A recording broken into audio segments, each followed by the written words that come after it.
풍수 환경에 나온 겸도쌀에 대해서 살펴볼까 합니다. 이 겸도쌀은 그 말 그대로 겸도 모양으로 되어 있는 형쌀을 말하는 거죠. 겸도.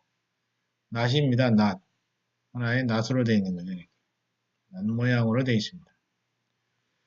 특히 이런 쌀은 시골보다는 도시에서 많이 볼 수가 있고요. 어, 주로 이제 물을 가지고 물의 흐름을 가지고 보기도 하고요.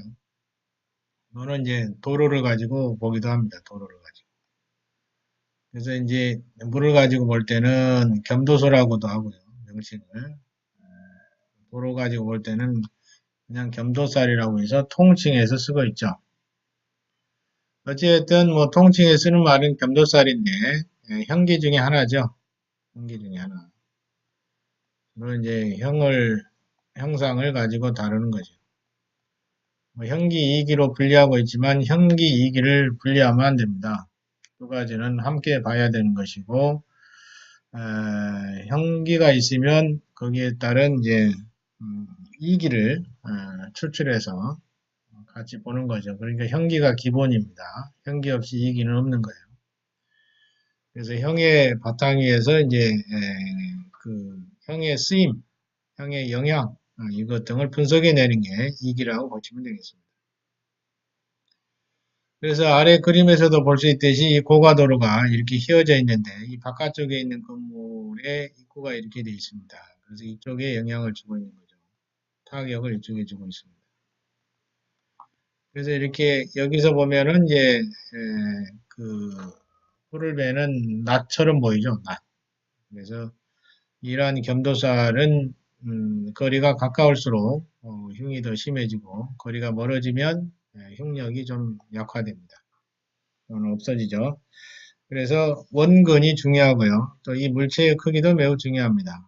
그래서 이 물체가 어느 정도 큰가에 따라서 영향력도 차이가 있죠. 원근 대소를 반드시 봐야 될 거고요. 그 다음에 또 하나는 이쪽이 이제 어느 방에 있느냐. 이것도 매우 중요한 역할을 하고 있습니다. 염도살이 됐을 때는 이제 피를 본다라고 했는데 주로 한자를 보면 이제 혈광의 재난입니다. 혈광은 피를 본다는 거니까 피를 흘린다는 거예요. 다쳐서 피를 흘리거나 또는 다쳐서 수술을 하거나 또는 수술을 통해서 피를 또 흘리거나 뭐 이런 식으로 해서 피를 흘리는 것은 모두 혈광의 전환이라고 합니다. 근데 이런 남 모양처럼 되어 있는 거 모양의 형상에 따라서 차이가 많이 있습니다. 그래서 무조건 겸도살이면 다 안 좋아요 이렇게 하시면 안 되고요. 이 겸도살의 형상을 잘 봐야 됩니다. 또 형공비성을 알고 있으면 이것과 결합을 해서 형성을 화해하는 것이 좋고요. 주로 많이 사용하고 있는 게 이제 동으로 된 말이라든지 오제전을 배치해서 형상에 따른 흉력을 흉기를 완화시켜주고 있습니다. 주로 많이 하고 있는 방법 중에 하나이죠. 그래서 우리나라에서는 이제 별로 많이 하지 않고 있지만 외국에서는 많이 하고 있는 방법 중에 하나입니다. 이 겸도살은 중국에서는 어떻게 얘기들을 하고 있는지 한번 보도록 하겠습니다. 우선은 이제 겸도살에 대해서 겸도살 용어를 설명해 주고 있는데요. 겸도살이죠. 겸도살은 풍수수로고 하류나 도로가 만들어내는 살기를 말한다 이거죠. 근데 옆에 그림에서 보듯이 이 구분 도로가 있습니다. 이렇게 휘어져서 이렇게 되어 있는데 집이 이쪽에 있죠. 집이 이렇게 보고 있습니다. 그럼 이 휘어진 도로의 바깥쪽에 있는 거죠. 이것을 겸도살이라고 하는 거고요. 이 안쪽에 들어있으면 옥대환요라고 해서 오히려 길한 위치로 이렇게 보고 있습니다. 바깥쪽에 가면 이제 흉하다고 보고 있는데 반드시 그런 것은 아니니까 유의하셔야 됩니다. 유의하셔야 돼요. 왜냐하면 그 형상이라든지 거리나 또 보이는 각도에 따라서 차이가 많습니다. 그런 점을 유의하셔야 됩니다. 이렇게 총을 받는 위치가 명연하게 드러나게 되면 문제가 심각할 수 있겠죠. 그리고 이 겸도살과 기본적으로 분류하는 원칙은 바깥쪽에 이렇게 감싸는 안쪽에 들어가는 것과 바깥쪽에 있는 것을 구분해서 바깥쪽에 있으면 겸도살, 안쪽에 있으면 요대수, 뭐 옥대한요, 뭐 이런 식으로 명칭을 뭐 여러 가지로 바꿔서 사용하고 있습니다. 그러니까 근본적인 그 개념을 이해를 하셔야 될 것 같죠. 이렇게 겸도 같으면 살기가 상당히 흉하다 이런 얘기죠. 겸도는 낫을 뜻하니까 낫으로 쪼개는 모양이 돼서 파괴하는 역할을 한다. 기장을 파괴한다. 이렇게 보고 있는 거죠. 그래서 집안에서 이 살기를 흡수하면 문제가 일어날 수 있겠죠. 그래서 겸도살이 되면 이 혈광의 전환이 나올 수 있다는 점 이걸 강조하고 있고요. 현공비성의 기름과 결합해서 겸도살의 형성을 화해시킬 수도 있겠다 하는 점입니다. 그 다음에 안 좋은 점 또 나오죠. 혈광지제가 있고요. 운기가 반복되고 재수없다는 얘기죠. 그 다음에 방국로를 보게 되면 이제 소겸도, 소겸도라고 돼, 작은 겸도라고 되어 있는데 아무튼 그 상황에 따라서 보는 겁니다. 이 이름은 각가지 상황에 대해서 이름을 붙이니까 복잡해집니다, 지금. 뭐, 둔, 겸도, 뭐, 이렇게 설명했는데, 이렇게 되면 뭐, 호로를 사용해서 이제 화해를 하시라고 이렇게 하고 있죠. 그러니까 다양한 물품을 가지고 화해를 시도하고 있습니다.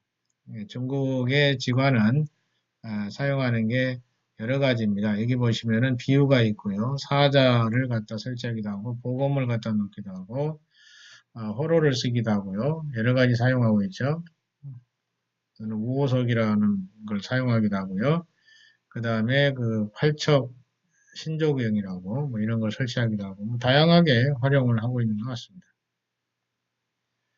그래서 이제 중국에서는 이제 이런 걸 많이 하고 있고 겸도살의 의미는 기본적인 의미는 이렇게 사용하고 있습니다. 시간에 따라서 조금씩은 차이가 있고요. 요대수 안에도 겸도살이 발생할 수 있습니다. 그런 점을 유의하셔야 됩니다. 그 다음에 이 겸도살에 대해서 나와 있는 거 한번 볼까요? 그림을. 지금 여기는 좀 그런데, 들어가 보겠습니다. 겸도살에 대해서.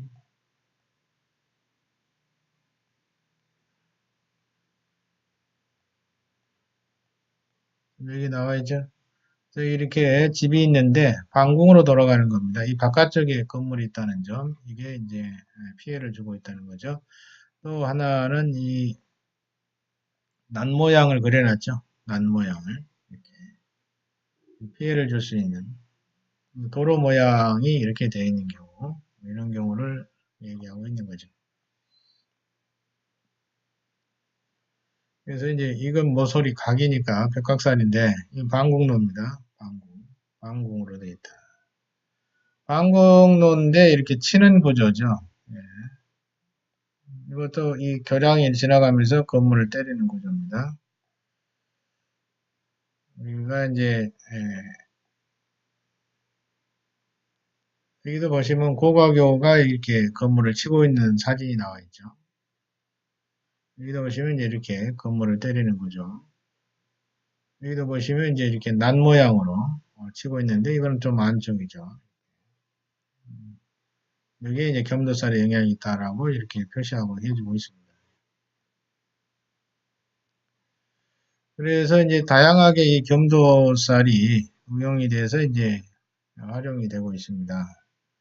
이것도 특히 이제 여기에 이제 그 비행기 항공회사의 건물이 하나 지어졌는데 이 앞에 방공로가 되면서 대만에 방공로가 되면서 이런 모양이 신술 방향에 있다는 얘기입니다. 방공 형상이요. 그래서 요즘에 그 보면은 역학자들 사이에 이 건물의 위치에서 바라본 주변 환경에 형상들이 좀 있다. 그러한 영향을 받아서 항공회사의 사고가 잦은 거 아닌가 이런 그 의견들이 주고받고 하는 의견들이 왔다 갔다 하고 있습니다. 자 그러면 이 방공로 형상의 이제 이런 그 난 모양의 구조를 이해하시겠죠? 여기도 보시면 이렇게 휘어서 돌아갈 때 이 바깥쪽에 겸도살, 이렇게 휘어서 돌아갈 때 바깥쪽에 겸도살, 이런 식으로 해놨습니다. 이 부분이 겸도살 부분이라는 얘기죠. 여기도 이렇게 겸도살 해놨습니다. 그래서 이런 식으로 이제 영향을 받을 수 있다. 겸도살로 인한 영향을 받을 수 있다는 거예요. 여기 이제 이거 하나 또 보시면은 이 고각유로 인해서 이제 이쪽에 교량 영향을 받을 수가 있는 거죠. 여기는 절단살입니다. 절단살. 그래서 이 고각유의 그 모양 형상이 난 모양으로 되어 있는데 이런 형상이 주는 이 주변에 좋지 않은 영향을 얘기할 때 환경에서는 여러 가지 구성 요소 중에 하나이지만 이러한 것도 집안의 기둥에 영향을 주는 요소 중에 하나라는 점입니다. 겸도살. 칼 모양입니다. 칼 모양. 여기는 뭐 절단살. 이쪽은. 어차피 이 겸도에서 나오는 구조들을 얘기하고 있는 거죠. 자, 이렇게 해서 오늘 살펴본 내용은, 겸도살에 대해서, 음지를 해드렸습니다. 아마 이 정도 내용이면 충분히 겸도살의 의미에 대해서 아실 거로 생각하고, 집을 고를 때, 집의 위치 선정을 할 때 이러한 점에 특히 유의해서 집을 골라야 할 것으로 보입니다.